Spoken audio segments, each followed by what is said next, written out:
ಏರ್ಪೋರ್ಟ್ಗಳು, railway ಸ್ಟೇಷನ್ಗಳು, bus ಸ್ಟ್ಯಾಂಡ್ಗಳು, public places. ನಿಮ್ಗೆ ನಿಜಕ್ಕೂ ಕೂಡ ಅಲ್ಲಿ ನಮಾಜ್ ಮಾಡ್ಬೇಕಂದ್ರೆ ಅಲ್ಲಿ ಇದಾವೆ, ಟರ್ಮಿನಲ್ 1, 2 ಅಲ್ಲೆಲ್ಲ ಕೂಡ ಅಲ್ಲಿ ಇದಾವೆ, ನಿಮ್ಮ ಪ್ರಾರ್ಥನಾ ಕೇಂದ್ರಗಳಿವೆ, ನೀವು ಹೋಗಿ ಅಲ್ಲಿ ಮಾಡ್ಕೋಬಹುದು. ಬಟ್ ಈ ತರ ಹೊರಗಡೆ ಒಂಥರ ಅದು ಪ್ರದರ್ಶನ ಆಗುತ್ತೆ, ಇನ್ನೊಂದು ಕೋಮ್ನವರು ಅದರಿಂದ ಉದ್ರೇಕಗೊಳ್ತಾರೆ, ಅವರು ಬರ್ತಾರೆ, ಅವರು ಮಾಡ್ತೀನಿ ಅಂತಾರೆ. ಎಲ್ಲೋಗುತ್ತೆ ಇದು ಪರಿಸ್ಥಿತಿ? ನೋಡಿ, ಇದು ಧರ್ಮದ ಆಧಾರದಲ್ಲಿ ಎಲ್ಲಿ ಬೇಕಾದ್ರೂ ನಮಾಜ್ ಮಾಡ್ಬೋದು ಅಂತ ಹೇಳೋದೇ ತಪ್ಪು. ಯಾಕಂತ ಹೇಳಿದ್ರೆ ಸೌದಿನಲ್ಲಿ ಕೂಡ ಕೆಲವು ಜಾಗದಲ್ಲಿ ಪಾತ್ವೇಸ್ ಇರುತ್ತೆ, ನಡೆಯೋಕೆ ಜಾಗ ಅಂತ. ಅಲ್ಲಿ ಹೋಗ್ಬಿಟ್ಟು ಯಾರಾவது ಅಲ್ಲಿ ಕೂತ್ಕೊಂಡು ನಮಾಜ್ ಮಾಡಿದ್ರೆ ಅಲ್ಲಿ ಸೆಕ್ಯೂರಿಟಿ ಬಂದು ಹೊಡಿತಾನೆ ಅಲ್ಲಿ. ಯಾಕಂದ್ರೆ ಅಲ್ಲಿ ಕೂತ್ಕೊಂಡು ನಮಾಜ್ ಮಾಡಂಗಿಲ್ಲ, ಸೆಕ್ಯೂರಿಟಿ ಅಂತ ಒಂದು ಜಾಗ ಇದೆ.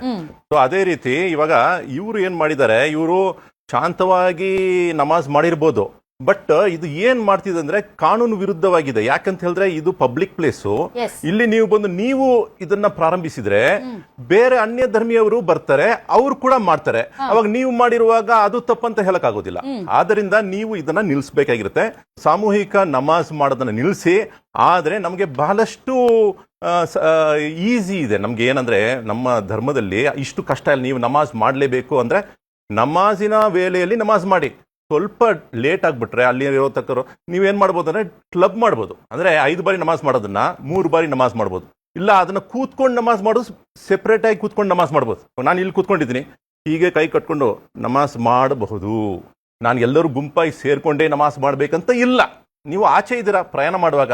ಸೊ ಇಷ್ಟು ದಿನ ಅಂತಾರಲ್ಲ ಸರ್, ಅದು ಸಾಮೂಹಿಕ ಪ್ರಾರ್ಥನೆಯ ಸಮಯನ? ಅದು ನನ್ನ ಜಸ್ಟ್ 5 ಬಾರಿ ನಮಾಜ್ ಮಾಡೋದು ಕೂಡ ಸಾಮೂಹಿಕ ನಮಾಜ್ ಆಗಿದೆ. ಜುಮ್ಮಾನಲ್ಲಿ, ಫ್ರೈಡೇನಲ್ಲಿ ಎಲ್ಲರೂ ಸೇರ್ಕೊಂಡು ನಮಾಜ್ ಮಾಡೋದು ಅದು ಕೂಡ ಸಾಮೂಹಿಕನೇ. ಬಟ್ ಏನಂದ್ರೆ ಹಲವಾರು ಜನರು ಏನ್ ಮಾಡಿದ್ದಾರೆ, ಆ ಜುಮ್ಮಾ ನಮಾಜ್ ಕೊಡುವ ಆ ಒಂದು ಇಂಟ್ರೆಸ್ಟ್ ಬೇರೆ 5 ಬಾರಿ ನಮಾಜ್ ಕೊಡ್ತಿಲ್ಲ. ಅದು ಹೇಗೆ ಜುಮ್ಮಾ ನಮಾಜ್ಗೆ ಎಲ್ಲರೂ ಸೇರ್ಕೊಂಡು ನಮಾಜ್ ಮಾಡಬೇಕು, ಅದೇ ರೀತಿನೇ 5 ಬಾರಿ ಕೂಡ ನಮಾಜ್ ಮಾಡಬೇಕು. ಆದ್ರೆ ಹಂಗ್ ನಡೀತಿಲ್ಲ.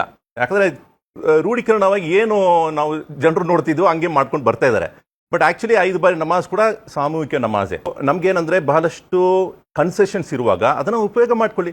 ಯಾಕೆ ಕೂತ್ಕೊಂಡು ನಮಾಜ್ ಮಾಡಿ ಆರಾಮಾಗಿ, ನೀವು ಸೆಪರೇಟ್ ಆಗಿರಿ. ಯಾಕೆ ಸಾಮೂಹಿಕವಾಗಿ ಕೂತ್ಕೊಳ್ಬೇಕು? ಆರಾಮಾಗಿ ಹಿಂಗೆ ಕೂಡ ನಮಾಜ್ ಮಾಡ್ಬೋದು. ಹಂಗೆ ಮಾಡಿದ್ದೀನಿ. ಕಾರ್ನಲ್ಲಿ ಇರುವಾಗ ಒಂದೊಂದು ಟೈಮ್ನಲ್ಲಿ ಹಿಂಗೆ ಟೈಮ್ ಆಗ್ಬಿಟ್ರೆ ಅಲ್ಲಾಹು ಅಕ್ಬರ್, ಅಲ್ಲಾಹು ಅಕ್ಬರ್, ಸಲಾಮ್ ಅಲೈಕುಮ್, ಫಿನಿಶ್. ಯಾರಿಗೂ ತೊಂದರೆ ಇಲ್ಲ. ಪ್ರವಾದಿಯ ಒಂದು ವಚನದಲ್ಲಿ ಹೇಳಲಾಗಿದೆ, ನೀವು ರಸ್ತೆನಲ್ಲಿ ಜನರು ನಡೆಯೋ ಜಾಗದಲ್ಲಿ ನಮಾಜ್ ಮಾಡಬೇಡಿ ಅಂತಾನೆ ಇದೆ ಕ್ಲಿಯರ್ ಆಗಿ. ಇಬ್ನು ಮಾಜಾನಲ್ಲಿ 7 ಜಾಗದಲ್ಲಿ ನಮಾಜ್ ಮಾಡಂಗಿಲ್ಲ. ಒಂದು ಗ್ರೇವ್ ಯಾರ್ಡ್ ಅಂದ್ರೆ ಸ್ಮಶಾನದಲ್ಲಿ, ಮತ್ತೆ ಕೆಲವು ಜಾಗ ಅಂದ್ರೆ ಕಸದ ತೊಟ್ಟಿಗಳು, ಕಸಾಯಿಖಾನೆಗಳು, ನೀವು ಕರೆಕ್ಟ್ ಮತ್ತೆ ರೋಡ್ಸ್, ಪಾತ್ವೇಗಳು ನಮಾಜ್ ಮಾಡಂಗಿಲ್ಲ. ಇವೆಲ್ಲ ಪಾತ್ವೇಗಳಲ್ವಾ ಸರ್? ಏರ್ಪೋರ್ಟ್ ಅಲ್ಲಿ ಓಡಾಡೋ ಜಾಗ ಅಲ್ಲ. ನನ್ಗೇನಂದ್ರೆ ಇದು ಪಾತ್ವೇ ಆಗ್ಲಿ ಪಾತ್ವೇ ಇಲ್ದೇ ಇರಲಿ, ಉದ್ದೇಶ ಪ್ರಾರಂಭಿಸಿದ್ರೆ ಪ್ರಾಬ್ಲಮ್ ಆಗುತ್ತೆ.